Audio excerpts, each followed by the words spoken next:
going to go ahead and put our hook in the vise. This is a jig hook with a slotted tungsten bead on it.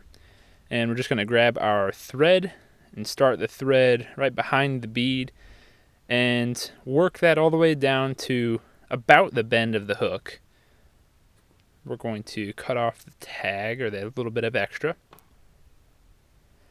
Then we're going to tie in the tail. So that's going to be a whiting mayfly tailing pack, or you could use like a Coque de Leon. You could use the pheasant tail fibers, but we're going to select one feather and pull off.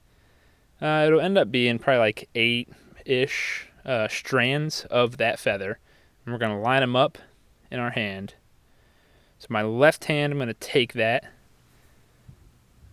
and my left hand, I'm just kind of going to tie that in, put down 2 or 3 wraps, and then once I get that in, I like to adjust it with my right hand just by pulling it.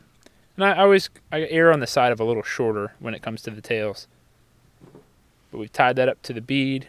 We're going to trim that off. And just going to kind of clean up the end.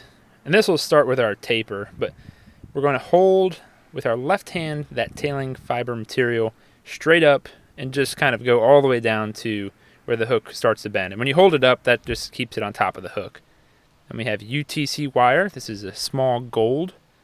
I'm going to take like a 6-inch strand here and just take it by one end, and I kind of push it up into the bead, but then you just start wrapping it all the way back to the tail and do some pretty tight wraps just to hold that in place. Back up to the bead. Then we go to our pheasant tail. This is just a natural color. You could change the color if you want. I've used a bunch of this, but I basically just come in from the bottom and pull off like 4 or 5 strands. And then I'm going to cut the real fine tips of those just to make them even. And then we will wrap that in. So I've already cut them. And just going to, if I can get it. Alright, just going to tie those in place. And then down to where I finished off the wire. Now we're just going to make a taper. So a little bit of thicker thread up towards the bead. So I'm just going to kind of lay down a bunch of wraps, and then I kind of progressively go back towards the tail to create more of a bug profile, which is thinner at the back, thicker up towards the head or the thorax. So then we're going to wrap our pheasant tail up. And I usually wrap this up clockwise. It's just what I always do. And you can use the rotary feature in your vise. I usually do it that way when I don't have a giant camera in front of me. But once we get here, hold them with my right hand, and I'm just going to do like 3 or 4 wraps to capture. If you use a really thick thread, that's where you're going to get a bunch of buildup. So this is why I'm using 70 denier, or you could use like a 10-aught thread or 12-aught thread. I'm just going to trim those. Probably need to trim them more, but we'll take our wrap and we are going to, or take our wire. We're going to wrap that counterclockwise. And just kind of space those out. And what that's doing is it's just securing all of those pheasant tail fibers in place. It's going to make sure that they don't come loose at all. So it's a really secure way to make these. And it's basically just a pheasant tail nymph. We're going to tie that off. And I end up doing the umbrella style just to pull it off, because I lose these things before the fly falls apart usually. I'm going to trim off that extra bit there. And this is a real popular fly. You can change up whatever dubbing you want, but I always start with this, which is Zap-A-Gap.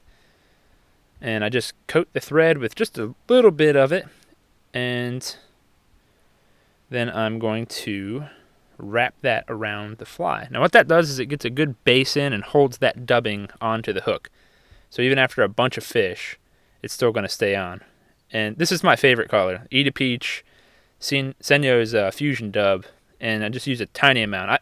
I don't like a giant collar because, it's supposed to be a hot spot, so it's a tiny, little small amount. And that's what you're trying to use, not some giant glob of it. And then going to dub that on. And the synthetic stuff, if you're not used to it, it's going to be a little annoying to deal with at first, but Just kind of wrap it around. There's super glue. It's going to hold that on, as well as I'm going to wrap through it one time. And then you can see there's some fibers that are kind of flaring out there. I'm going to go in and trim those once I've finished tying off the fly or whip finishing here. So I kind of have two hot spots. I've got my red thread and I have the dubbing as well. And then I'll cut the thread, cut all of the little extra bits or the stragglers off of that, and then we will be done. And I really like this fly. I fish it a lot. Lance Egan is the dude who came up with it. But a lot of people ask about it, and there it is. Real simple, real straightforward. Should take you like 5-ish minutes. If you're new to tying. If you have tied a lot, you can do it faster. But it's a great fly. This is Frenchie.